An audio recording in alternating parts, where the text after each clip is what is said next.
Hey everyone, Tankenstein here. Welcome to Weak Spot Wednesdays, Thursday edition. Today I'm bringing you all the weak spots for the vaunted M4 Sherman and the tactics to defeat it. I'll give you the 4 best shots to take to kill it, including 3 of which for people with weaker cannons, and the final of which is for those with big boy guns. There will be some gameplay footage showing actual kills of the Sherman near the end to illustrate my points. That said, because the M4 isn't some impenetrable fortress, I feel that I can make this video short and sweet, so let's get into it. So, as you can see here, I'll be using the M4A2 as the model tank for this guide, simply because it is one of the most common Shermans and arguably has the best armor profile outside of the jumbos. If you want a video on how to beat the jumbo, I have a slightly outdated video linked below. That said, let's start the guide, and to start I'll just go over the armor profile real quick. For hull armor, it has 63mm of front, 38 on the side and the rear, and then on the turret armor it's slightly more impressive with 76 at the front and 51 at the sides and the rear. And bear in mind that this is maximum armor, that's what these take into account, so it's got that much armor maximum on the front of the turret. So you can see here on the Mantlet it's 51, here it's 76, so the Mantlet slightly less armor, and the hull, which is really 63.5, has a very high slope, which gives it around 85 to 90mm of armor depending on the angle that you're shooting, if you're looking at it pretty much head on. Pretty nasty armor to deal with. So for the first shot, easily the best shot, those little squares on the side of the 75mm M4A2 do a great job of telegraphing exactly where to shoot in order to get an ammo rack. So shoot these first and foremost. If there's a reason that you do not have a gun that can pen through these, whether due to the fact that you're manning an AA gun or you somehow got up tiered that much, you can simply shoot right through next to these squares and disable the crew. These boxes have around 65 or 64mm of armor, my apologies, while the areas to the side have simply around 38mm of armor. So it's 25.4 plus 38, you have around the 64mm of armor, as I mentioned before.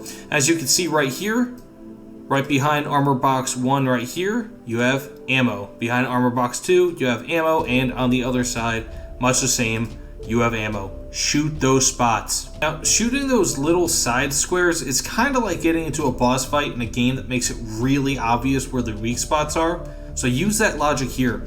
Now, if you're facing a 76mm Sherman, so I'll go to that now, you'll want to use a little bit of discretion here and shoot a little bit lower, as these armored boxes still exist but will not carry ammo behind them.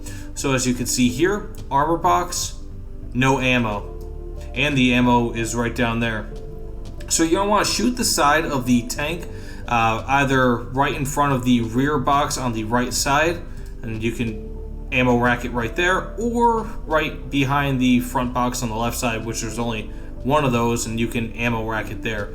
Now, bear in mind that some of the 76mm Shermans do have wet ammo storage, which will limit your ability to ammo rack the tank, but no fear, you should be able, if you're at 5.0 or 5.3 BR, you should be able to shoot in just fine and kill the entire crew without having to worry about ammo racking it. And for your second shot, and this one is probably just as obvious, but not quite as good as the side hull shot. A side turret shot is bound to disable the crew from being able to fight back, whether through crew kills or destroying cannon parts. Now the armor here is a tiny bit thicker, as mentioned before, it's got 51 as opposed to 38mm of armor, and it's a little bit more well-rounded, but you should probably be averaging quite a bit of over 51mm of armor pen that is required to be able to penetrate this area. So as you can see here, really all you need on a flat shot is around 51, 52, maybe 53 or so millimeters of armor pen. Now if you have anything bigger than a pea shooter, you're good. APC-BC ammo is the best for here due to the slightly difficult angles on the armor plus the tight crew quarters. More explosive filler means that you'll have a better chance of knocking out the tank. And for your third shot, and this is for those who cannot escape from shooting the front of the tank, whether because they're pinned or whatever the case may be, and for those with lesser armor pen, so around 110mm, or less of armor pen.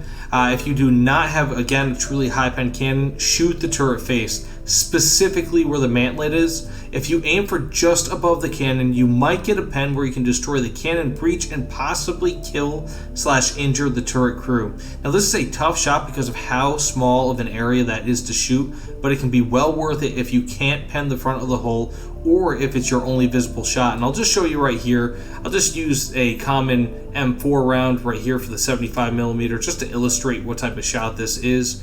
You can just shoot right here and it goes right through. It can kill crew, injure crew. It's not, again, the best shot possible.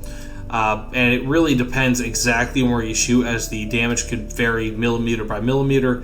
But right there, I killed the cannon breach, and I killed the loader as well. Now, the side of the mantlet shots are not quite as good unless you have a direct angle on them. As you can see, it's just kind of a little bit thick for those with less than 100mm of armor pen, given their given situation, when counting in both angle and distance of fire.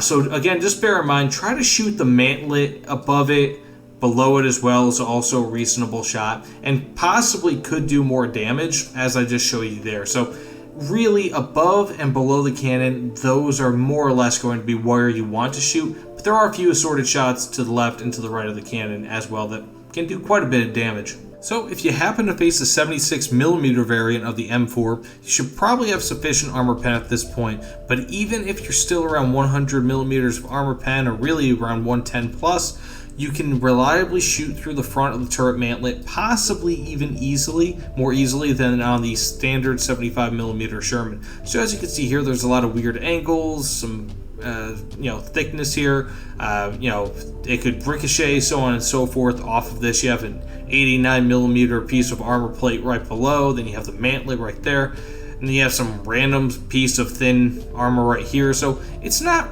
really the easiest shot to always make. Again, this is not a difficult shot, right, or probably one of the better shots against the front right here as well. But again, it's not an easy shot to make. Now, if you switch over to the 76mm variant, as you can see here, it's a flat turret face, and even though it does have more armor, 88.9mm, and it is a little bit angled, it's a flat turret face and it probably won't ricochet. So you should be able to shoot through this if you have over 110mm of armor pen at that given moment in time.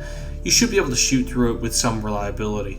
And finally, for tanks with cannons in which you can shoot reliably over 110mm of thickness, such as with the Panzer IV J's cannon, the best shot will be against the front of the Sherman if that juicy side hole shot is not available. Shoot the front hole square in the center to knock out all or most of the crew. This also has a decent chance to ammo rack the enemy, especially if you use APCBC ammo, as there tends to be a good amount of ammo just about anywhere in the tank. Unless, of course, you're facing a 76mm Sherman or it has wet ammo storage, which diminishes the chance for an ammo rack explosion. So I'll just show you right here. This is something I'm sure most of you have probably experienced if you roll with the Sherman tanks. Just go over to Germany, switch over to the Panzer IV J right here, and at 500mm or 500 meters of distance, it can easily just shoot right through and totally wreck the interior, destroying numerous components and killing the entire crew. So it's not a difficult shot. I would just say avoid this area in particular, just because it is the transmission.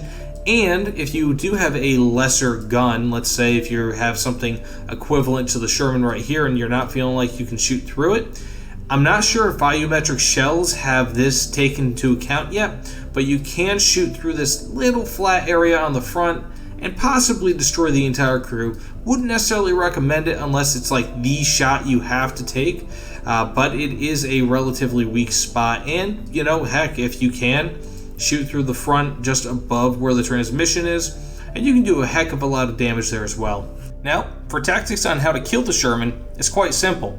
If you see it, shoot it. You will likely have the cannon needed to destroy the Sherman whenever you face it. If you are unable to pen the front, simply try to flank the tank and kill it from the side, or destroy its cannon and or treads to immobilize it and or make it defenseless. Make sure if you're shooting an angled Sherman, shoot the side if possible, because the frontal hull armor will bounce a ton of shots. Aside from this, try to hit the flat areas of the Sherman, as these are not only the least angled, obviously, but they tend to have the least armor. If you have no shot available from the ones listed before, an engine shot is also plenty good, as it has a good chance of setting the tank on fire and will also immobilize it, leaving it open for a kill. This all said, thanks so much for watching, guys. My apologies for the somewhat late release of this video, but I've been working extra hard at work and I've had to put my YouTube on the back burner a little bit. That said, please, if you enjoyed the video or learned something from it, subscribe to support my channel. It means the world to me. That said, thanks again, guys, and be excellent to each other. Take care, everyone.